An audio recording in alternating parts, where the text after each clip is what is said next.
Hi guys, welcome back to the Camp Chronicles podcast. In today's episode, we have a special guest, Robyn, on. Would you like to introduce yourself? Yeah, I'm Robyn.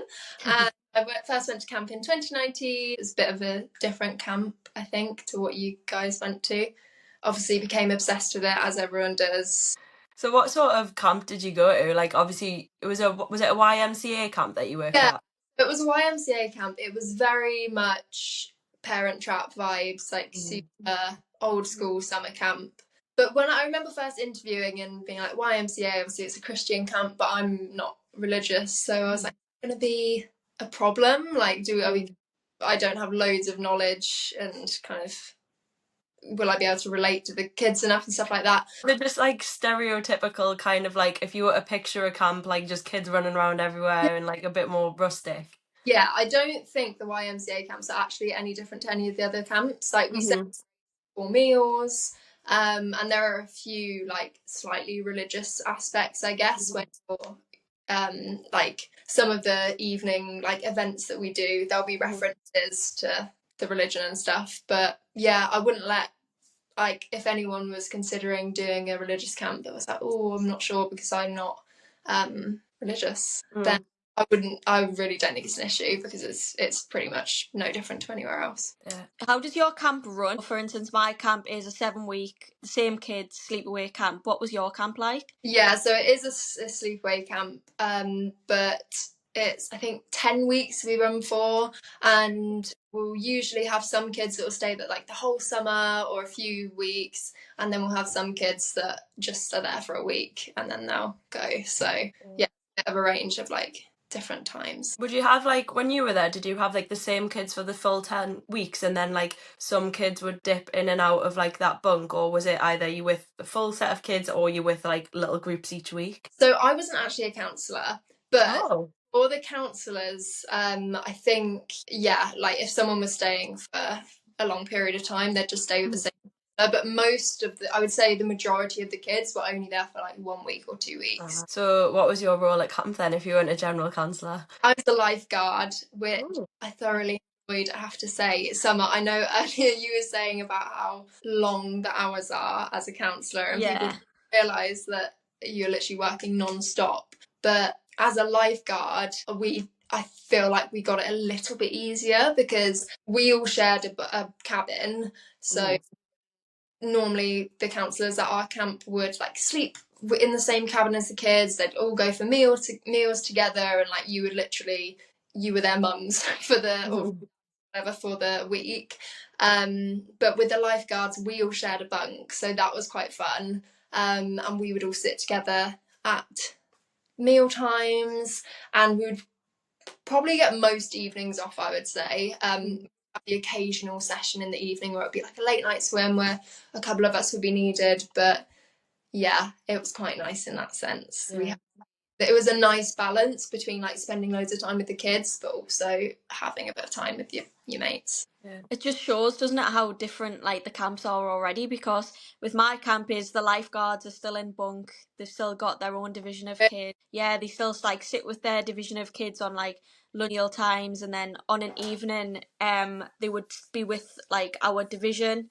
So yeah, it's crazy how different it is, isn't it, between the two camps? I feel like making, all the like camp content is not hard, but like you don't want to mislead people because you're telling your experience, and actually each camp is just so different. There is no, like, I could go on and give people loads of advice about what to bring or what to expect, and they'll go to a camp and it will just be completely different, and they'll be like, what was that girl talking about? So yeah, crazy how different everyone's stories are and camps are. Do you think like you would have preferred being with a group of kids, or like were you totally happy being in your cabin, like just with the staff and things like that? I think I was quite happy. Yeah.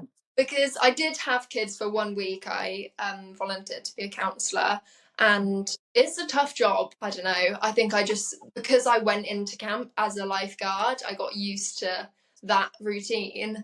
And then towards the end of the summer, I had a week with the kids, and they were amazing, and it was really fun. And it was nice to get a bit more involved with the different activities, because with the counsellors at my camp, you can kind of jump around to different activities.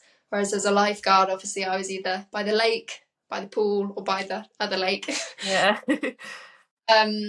Yeah, I don't know, but I think, I was quite happy as a lifeguard. It was also quite fun to got to go on the jet ski and like take the kids thing, which it was actually a bit scary doing that too, because I was scared I was gonna like whip people off the tube but it was fun. Did you have a chance to go on it yourself? Because I loved going on the jet ski, like on the tube. I did fly off once or twice, but I feel like going on the jet ski around the lake with my kids was absolutely hilarious. Yeah, honestly, so fun. And it was also nice because sometimes like counsellors would have a session off and we would just like, the lifeguards would take them out. So it was quite nice for them to break and a bit of fun. But yeah, loved it. And we would kind of get spare time, we'd take it out on lunch and stuff. That's so good. What made you choose like your camp? Did that camp reach out to you? Did you reach out to them? Like, how did it work? Yeah, so it was on so I went through Camp America, and I remember having two people that kind of reached out to me for an interview. It was a Jewish camp and then Camp Fitch, which is the one that I went to. And I think I wanted to do both the interviews. I was like, I'm not going to rush. But I don't think I was technically allowed to say yes to both of those interviews. So one of them, and then Camp Fitch kind of emailed me directly like, did you still want that interview because your profile's gone down now? And I was like, no, I still want the interview. And yeah, I just remember I got off the call with Camp Fitch having such a gut feeling that I wanted to go for them. I'll leave it another day and see how I feel, because they offered me the job on the call. But I need to not rush into it because it feels like a big decision. It feels like you're literally moving to that camp forever. But yeah, I just went with it and I'm very glad I did. Was it like, did you have an idea of the type of camp you wanted to go to beforehand? Because for me and Summer discussed this, she kind of had a like idea of the type of camp she wanted to go to, ended up at a totally different one, whereas I literally went in totally blind and literally did no research and just said yes. But did you kind of have an idea? I tried to do research, but it was actually, I think there's more camp content out there now, but when 2018, 2019, it was really hard to find anything about camps. Like, I didn't know all I knew in terms of the types of camp was the drop down list that there was in the application asking me for friends. I'm like, what does this mean? What's a day camp? What's a girls camp? What's the difference between them all? So yeah, I went in quite blind, and that's why I wanted to just say yes to all the interviews. I did. Even when I accepted and like got on the plane, I just didn't know what to expect. I didn't really understand, I think, what it was. But it was a nice surprise. I think even now, for anyone that could literally consume every single bit of camp content possible, you could still go to camp and arrive at camp and everything's like a surprise, or it's just like it still hits you and you're like, what is going on? I think it's really hard to know what to actually expect because, I don't know, it's just not really a thing here in England, isn't it? Is it? Culture is so big in America, but here you kind of get, I think there are a couple of English summer camps, but it's just nothing like the ones in America. So what made you kind of decide after your first summer that you wanted to return for another one? Like, how did it work for you? Because you said you went for 2 summers, right? Yes, so I had my first year in 2019, which was a really good year to go because I remember everyone being like, this is the best summer camp Fitch has had in so long. I feel like people say every summer probably, but yeah. And then me and all my friends were so keen to get back there, but I don't know, it's just, you just feel like I don't want to, no one wants to go home, even though you probably kind of do in a way. Maybe you want to go home for a month or so and then get back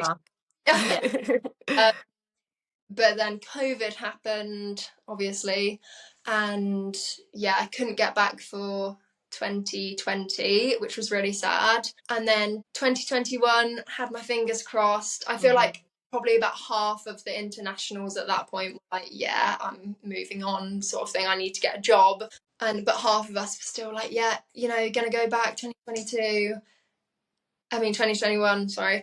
And again, we couldn't go. Summer camp went ahead, but it was only American staff. We couldn't actually fly there. So then by 2022, literally barely any of the same people went back, which I think changed the experience quite a lot. Not in a bad way at all, because obviously when I went in 2019. It was also completely new faces. Mhm. But yeah, it was just weird. We were all after 2019, we were all expecting to kind of go back and relive it all. And then it was just pretty much completely new faces, bar like American staff who have been going for years and years and years. Yeah, I graduated uni in 2021 and I'd initially applied to go in 2020 and then obviously couldn't because of COVID, and then again had my hopes up ready to go in 2021 and then I couldn't. And like I'd in my head always thought like I'm gonna do 1 year, I'm probably gonna enjoy it, I'll do 2, I'll finish uni and then I'll like go into getting a real job in quotation marks. And then obviously like by the time I went in 2022 I was already a year graduated.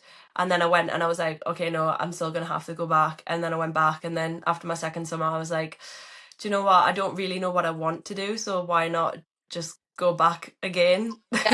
I mean, I think you're actually quite lucky that it got cancelled in 2020. Rather than doing a year and then have it cancelled. First year and then having a break in the middle and then going for was just not ideal. Do you think there was like a difference in camp in 2019 compared to 2022, like your return in summer? Like, do you think the summers were different, the way things ran? The way things ran, yeah, I do, because it was a new summer camp director, so that obviously changes a lot anyway. Also, most of the staff had were new and hadn't really been before, and I think because of that, people were just a bit more scared of like in 2019 we'd have a party or some sort of social every weekend, whereas I feel like in 2022 people were just a bit more scared to do stuff like that. Maybe people didn't really know how it worked as much, so yeah. Because the whole staff was more new and there wasn't as many returners to kind of keep those sort of traditions, do you think? Yeah, maybe. Not even traditions, just like I don't think some people would, including me actually, which is a bit silly, but like had the confidence to kind of like put themselves out there. Yeah. But it was still really good, obviously. It was just very different. And also my like personal circumstances had changed, obviously. When I first went, I was 19. And then when I went, the second time I was about to turn 23. Like had a boyfriend as well, which I think does change things. It was like obviously more conscious of I need to get a job. Do you think that was like the ultimate factor then for you deciding not to go back in 2023, like the feeling like you need to get a job and move on, or do you think it was more just kind of feeling like camp had changed and thinking I've done what I wanted to do, like let's do something else? I don't think it was feeling that camp had changed. Like I would definitely go back every year if I could. Yeah. Go in 2023, but I just didn't have enough annual leave because no job is going to let you have 10 weeks off unless they love you. Yeah, I'm actually going back to visit next year, for just a couple of weeks, but like I say, because I can't go because of it's literally just because I don't have enough annual leave, and also it was hard not being with my boyfriend for 10 weeks, but I feel like when you're going for the full 10, 11 weeks, however long, it's hard. I don't like to say it, but do either of you in a relationship? I am, but my boyfriend was at camp with me this summer, but next summer I'm going back and he isn't, so I mean, I'm sure you'll be fine. You'll probably understand camp, but it is tricky. I totally get what you're saying though, because like my first summer I went and I was single, you didn't have like anything to worry about back home.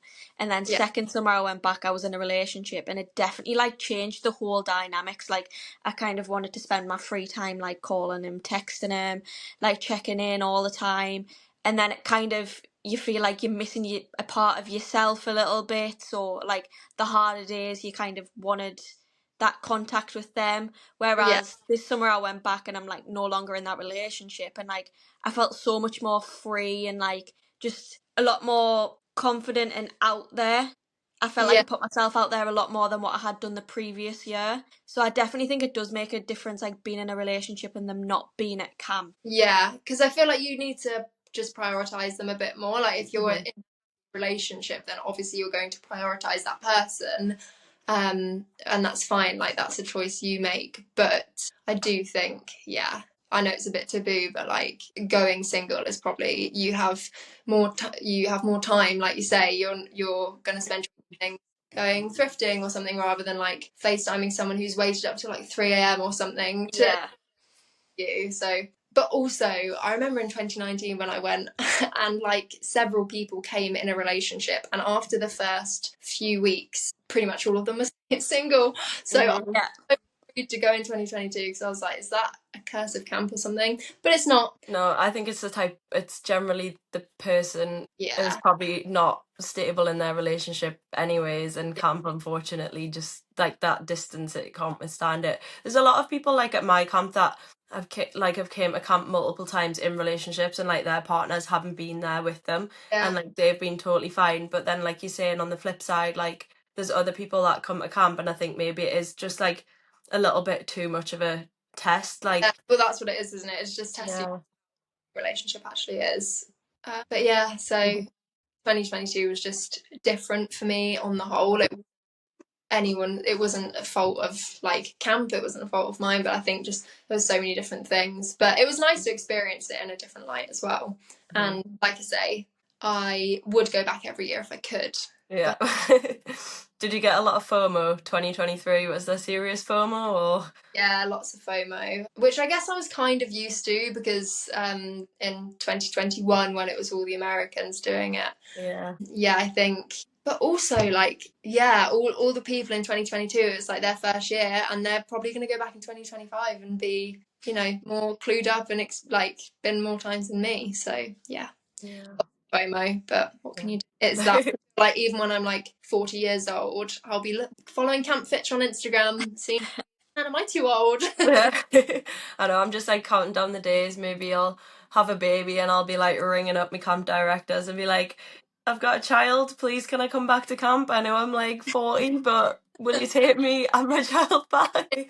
It's just, I feel like once you've got the bug, you've got it, don't you? Like, I think it is like such a big experience that it like kind of like shapes you and guides you through like everything else that you're probably going to do in the rest of your life. There's also, I know this sounds so cringy, but there's such a feeling of just like belonging at camp. It's so wholesome, and I guess you also don't have the stress of just everyday life. It's just like an escape, isn't it? I mean, like you go there, your food's covered, your accommodation's covered, you're not having to think about things like rent and bills, like you are just there and you can just focus on having like the best time possible and making as much of the experience as you can, really. It feels like you've gone back to school in a way as well.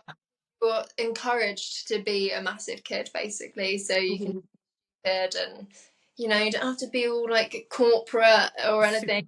Just have a bit of fun and just be a child, basically. Yeah. Do you like, I know obviously Summer said to you earlier, like I watched obviously like your vlogs on YouTube as well before I went, like it makes me sound like a pure fangirl, but like genuinely there isn't that much content really on, or there wasn't like when I was looking in 2019, well 2020 before I was supposed to go, that much content. Like, do you like feel nostalgic? Like, do you watch them back very often? Or actually, my friend Sasha came over the other day to film a YouTube video because I'm trying to get back into it, and we actually watched back loads of videos, and I did it a lot in COVID as well. I would just like, I knew it would make me sad, but I would just go in like a downward spiral and be like, I do love it. I would say actually in terms of the vlogs and stuff like that, I actually film those more for me. I'm sure some people will find them really boring, but it's literally like just a little diary and memories, and I imagine myself being a little old woman watching them back as well and reminiscing and stuff. showing the grandkids like, look what I did when I was young. What do you think you found like difficult about camp? Because I feel like we talk a lot on social media about all the positives and all the good things about it, but I think it's also important to highlight, you know, that it is a full-time job type of thing. Yeah, 100%. I mean, like you say, it is a job, so sometimes things come up and it is actually stressful, like, where's this kid? And you're like, you know, you've got a lot of responsibility on your hands, but then also just being in a different country without, you know, your usual friends or your family can be hard. But Someone actually once said to me at camp, the best place to be sad is at camp, because you've literally got so many people and all they want to do is cheer you up. It's like the highs are really high. I've found, like, when you've like something's amazing, it's like you're on cloud nine, and then like the lows do feel really low. And I think because even if it might not be something that would necessarily bother you that much if you're at home, because you're away from home and you're probably tired and you've like worked a lot, you're also 9 times out of 10 it's going to be hot, like the weather and like everything impacts you. It just makes those like moments where you are feeling low sometimes feel that little bit worse, doesn't it? Yeah, 100%. And that's why it's important just to like find your I mean, everyone's your friend at camp, and they'll be there to kind of help you. There's always going to be a space, and even if you just want a bit of alone time, like you can just, honestly, I used to love just like going into, I play the guitar, and I like, they would give me a guitar to borrow at camp. Oh. And if I was just not feeling it, I'd just go into a little like forest and just be playing my guitar. The sky is like bright blue, and there's like deer running around. Yeah, that's so true. I know you've like released like a camp journal as well recently. Like, did you journal a lot at camp? Yeah, I feel like everyone tries to journal at camp. But yeah, I always journaled, and it was more, it was a mixture between writing and writing a diary, because I have the most random stuff all stuck in there. But yeah, I used to love journaling, but I think everyone does. I never like properly journaled, like I never like took a journal or anything, but like my first 2 summers I just like in my notes app on my phone, anytime any sort of like significant drama happened with that, whether that be between staff or like with the kids in the bunk, or like the kids might say something really stupid and really funny, I just like journal it in my notes on my phone. And like I just love reading back through it sometimes and just being like, oh my god, yeah, like I remember when that happened. Like it doesn't have to be like this pure like big fancy like entry every day. Yeah, and that, I guess that's similar vibes to like YouTube videos and vlogs. If you're one of these people who does take videos of everything, it's quite nice to just read back your journal every now and then as well, reminisce. But yeah, so yeah, I brought that out a couple of months ago, I think. And yeah, I think it's really cute. It was literally inspired by one of my journals, because I used to do all these big like mood tracker pages, my summer playlists I'd write, and then I'd like doodle all of my friends' faces in the journal. But yes, I've put all of those kind of pages in the journal. So yeah, I don't know. We'll see how it does. But I think like it's such like a nice thing to do though, because even though like you just obviously went to camp for 2 years, like it's so cool that you found like something extra that you can do with it, and you can like create this product that you can like sell to other people to almost like enhance their experience as well. Any excuse to talk about camp, or like, it would be ideal, wouldn't it, to just work in the kind of, I don't know, camp sector. That would be the ultimate dream, wouldn't it? Yeah. I'm just so curious to know, like, it's definitely something I think that isn't talked about a lot, is the transition coming home from like camp and travels. Like, how did you find that like transition and coming home and getting back into, you know, the routine of things? Like, how did you go about that? Like, how did you feel? I mean, obviously it's like holiday blues on steroids, basically. It's well, I remember one of my friends saying that when she got back from camp, she literally slept outside in a hammock. No, I feel like it is really sad, and you just got to keep yourself busy. But it's also nice because I think when you first get back from camp, you're still talking to all your friends, and you're arranging camp meetups and exchanging your travel stories and stuff. So you just have to focus more on that. But it is, when you start thinking about it, or you start to get itchy feet, it can be quite sad. But that's why it's nice when you're going back as well, because you can literally get home, book your next flight for next year. Look forward to it. Then yeah, just get your countdown on for next time. Finally, countdown. But even though I'm going for a couple of weeks, but it's better than nothing. Are you gonna go and work whilst you're there? Like, are you gonna do any lifeguard, or are you just kind of going to like chill? It's annoying. My lifeguard qualification has actually run out, and it's renew them. But I'm just going to I'm gonna help the guard team with other stuff, and just, I guess, training stuff and getting people used to how everything works. So it'll be really nice, and I'm sure I'll see some familiar faces.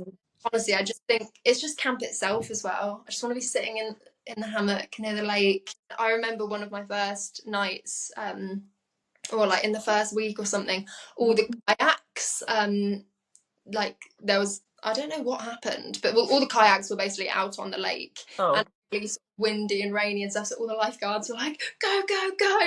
Stuff like that is so dramatic for no reason, but it's so fun. Like something out of a movie scene, like, no, everything's going wrong. But it's just like, just got a big laugh, really. It's so fun to look back on that sort of stuff.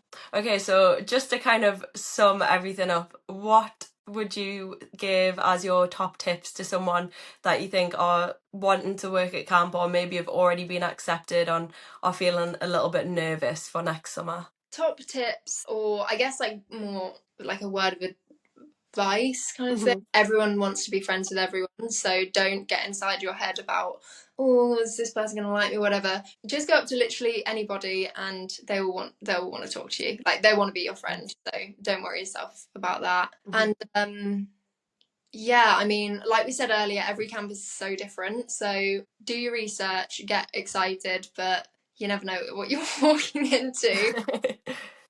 Okay, so sometimes it's nice having that element of surprise. Like, no matter how prepared you feel, sometimes it's nice to go in and be like, wow, still wasn't expecting this. Exactly. I actually remember, just quickly, but when I first went, I had no idea who I was going to be working with, who else was at my camp, etc., etc. When I got there, I realised that they did actually have a group chat beforehand, so everyone else knew, but I secretly kind of loved that no one knew.